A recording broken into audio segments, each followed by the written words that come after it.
are you doing and why are you doing it? And you're pulling yourself away further from yourself.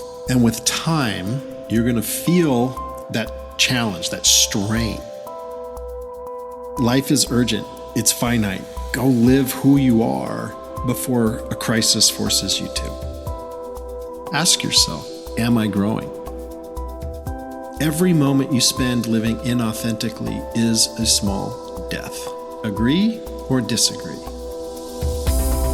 Hello, everybody. It's AJ, your host at Code 3 Life Reinvented.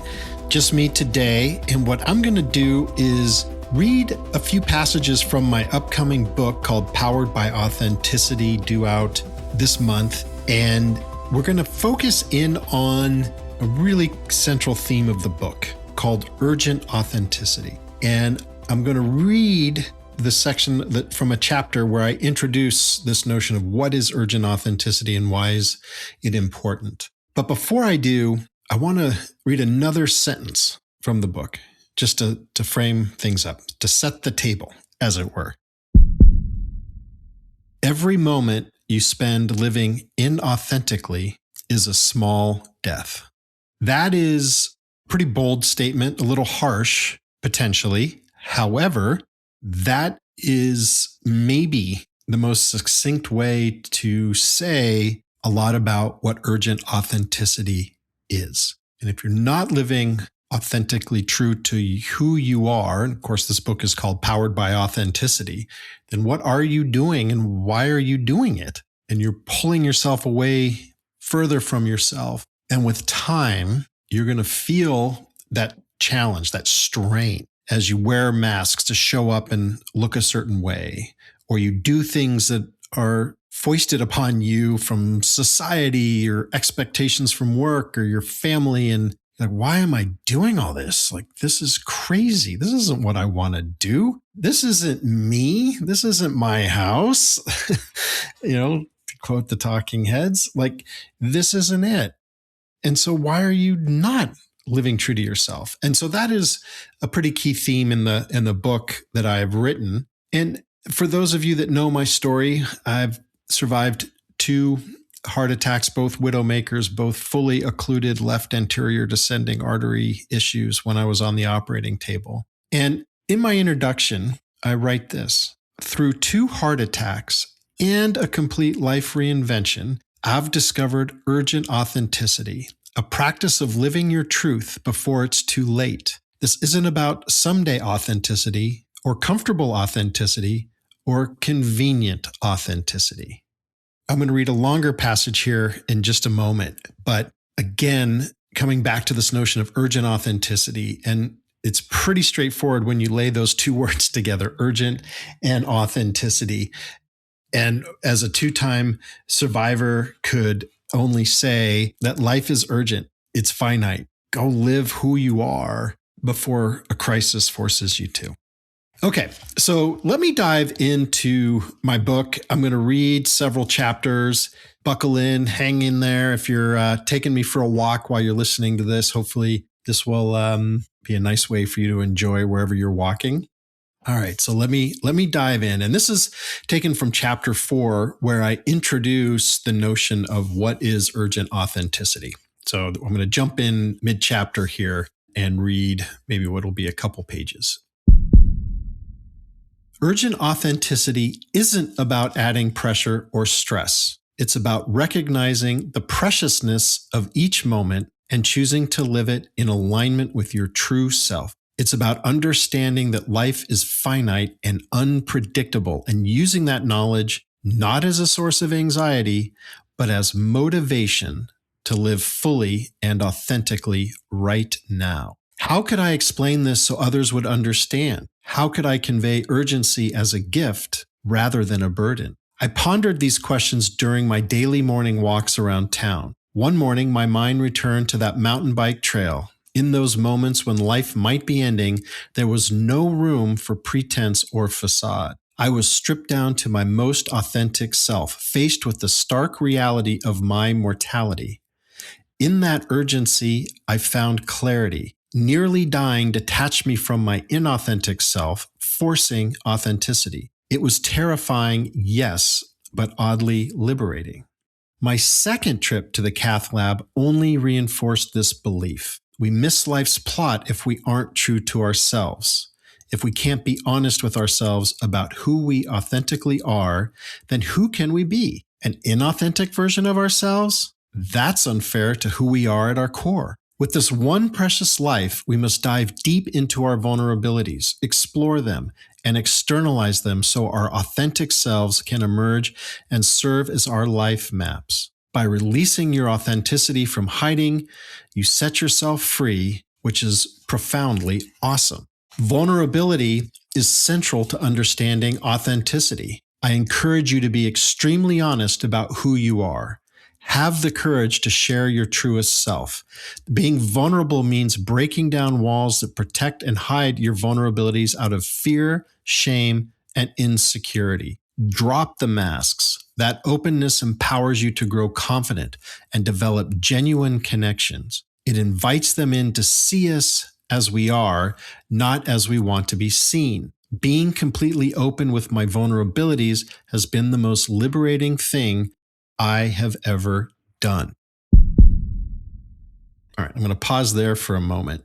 And, what lands for me, obviously I wrote it, so a lot of this lands for me. But reality for me, like a couple of really important things here of the passage I just read is where I just ended, of course, is in this notion of vulnerability. How vulnerable are you prepared to be in the discovery of your truest self? It can be terrifying. Not only vulnerable with yourself, but vulnerable with others as you share who you are and what makes you tick. These are things that are vital for us to strip down whatever's keeping us feeling untrue to ourselves, inauthentic. We've got to be radically honest about our vulnerabilities. The other piece here is, why would we live inauthentic version of ourselves? Why would we put ourselves through that? Maybe it's because we think we need to show up a certain way to protect our identity, to protect our vulnerabilities, to protect our income, to protect how we are perceived in our various communities, professional, neighborhood, faith, whatever it is. Maybe there's some element to it. But when you're doing that, as I kick the show off, it's like a small death. By the way, I'd love to hear from people on that one. Is it a small death? Please shoot me an email at hello@bemorealigned.com. I would love to hear if you would agree that every moment you spend living inauthentically is a small death. Let me come back into the book. We're still in chapter 4. The urgent component. This is the urgent component of urgent authenticity. The urgent component. Embrace your authenticity now. I'm living proof that life can be snatched away at any moment. I'm lucky. I get to come back and tell you about it. Hesitation, procrastination, and fear keep vulnerabilities at bay, holding us back from authenticity. Hospice patients commonly regret wasting so much time. Don't waste yours while you still have some. I'm now living my life completely true to who I am. I'm not living it for others. Societal expectations are illusions pulling me off my path. Me, I'm real. My authentic self is the only thing I know to be completely true. Urgent authenticity means embracing myself now, recognizing that this moment, yes, this very moment as you read these words, is the only moment promised. You never know if you'll get another. Ask yourself, am I being true to myself? Am I pursuing what really matters to me? If this were my last day, would I be proud of how I'm living? So there's an urgent component, and it should come as no surprise that a 2-time widowmaker survivor would be pounding the fist on the table for the urgency of your authenticity is vital. And I make a lot of arguments in this book about why it's so important for who we are, our resilience, our communities, and among other things. And we need it. The world needs your authenticity urgently. We need it urgently. You need it urgently. So you are not suffering a small proverbial death each time you are not, or you are rather, inauthentic. So those are some key elements of urgent authenticity. I just read a couple, maybe 4 chapters or something like that. 4 paragraphs out of this chapter. And just to give you a flavor of where I'm coming from. And I wanted to put this notion and start putting this notion of urgent authenticity out to the universe. I think the more I spend time with this, the more I think it's so important. Because if you're not living with authenticity, are you living a life full of aliveness? If yes, if you are living inauthentically and also think that you are living full of aliveness, how are you doing that? And have a reflection if that aliveness was driven by some sort of masking mechanism, whether that's alcohol or travel or some other means that might confuse your aliveness from the aliveness that comes when you are truly connected to yourself. Are you running around going to clubs and parties and whatever, going to Vegas, and that's aliveness to you, but is it? Or is this a masking agent for aliveness?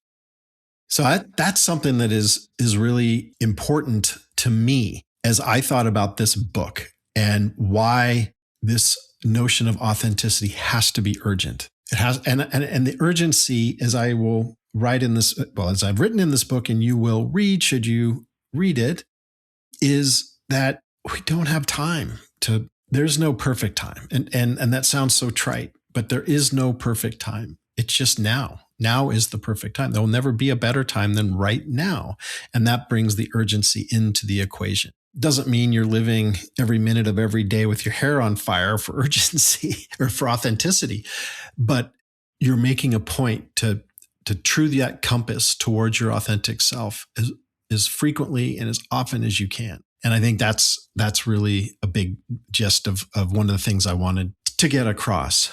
And, authenticity, I want to be very clear, is not a way for you to claim a positioning with somebody when you say something very, very, very direct. Like, I don't think I like you, but I'm telling you this because I'm just being authentic. I think certainly it can apply, but authenticity and being authentic, they can be a little misused. What I want to explore in this book and what I am championing is this notion of coming back to ourselves to make sure that our actions are truly in concert with our authentic truth for what is authentically important to you. And that is key. So you can, and I have tons of exercises and questions throughout the whole book. And hopefully the design there is to give you the tools, give you the resources, give you some things that I used to navigate to a place where I landed in my truth. Unabashedly, unapologetically, I cannonballed my way into this thing. And I said, this is it. This is how it has to be. I am done playing games. I am done showing up in a way that isn't 1,000% me. I am out of what to give anymore. I'm just done. This is me. My goal is to be a good person. My goal is to treat people well, all those things, be respectful, be polite, but I am going to show up as me and do everything in my power. When I feel a mask starting to attach itself to me, to my face, I want to scrape it off right away because I'm the only game in town for me. And I don't want to be anybody else's game in town. I want to be my game in town. Better or for worse, it's what I got. And I'm always going to be in a cycle of improvement and growing. I really believe get busy growing or get busy dying. I think that's really important. I talk about this in the book as well. I firmly believe in just constantly trying to grow and improve. For me, this is a huge reason why, or a contributing reason why we left the place we'd never thought we'd leave in Marin County, California, where we lived for 19 years and raised our children. But if I was being brutally honest with myself, I would literally, and I don't know if you've done this. In fact, I recommend that this would be a good exercise for you. Ask yourself, am I growing? If you're being really honest, what comes up? If you're not growing, Okay, well, what are we going to do to fix it and get back to a growth plan? If you're happy not growing, well, why is that? I believe that growing is essential as part of the human journey, and our time on this planet is to take advantage of all that there is to be offered and to learn and grow and become a better human being and do it in a way that is true to who we are. And that this is so vital to my worldview. If you're not where you want to be, it's up to you to do something about it. And if you're not sure where to start, well, shameful promotion, read the book Powered by Authenticity. But if you don't, or if you do read the book and you still want to think about things, is your compass pointing towards your authentic truth? Your moral compass can point due north, but your personal compass, where is that pointing? And come back to yourself. Honor it. What lights you up? What makes you feel good and whole and growing? I think that's the point I want to make today in this short episode. And so with that, I'm gonna sign off, and I'm gonna ask the question again that I started this whole episode with. Every moment you spend living inauthentically is a small death. Agree or disagree? I'd love to hear from you. You can reach me at hello@bemorealigned.com. You can check out my company website, the More website at bemorealigned.com for more information about what we do, how we can help people like you. There is an alignment workbook that you can download from our website. We have a paper on the benefits of alignment to your purpose, to your physiological health. Some really interesting findings there. Super excited about what we're able to push out. And we've got another really exciting piece that I've talked about in previous episodes called this phenomenon of numb success. But that's a discussion for other times. Thank you so much for tuning in today. I'm AJ, your friendly host of Code 3 Life Reinvented. Thanks for tuning in. I look forward to speaking with you again very soon.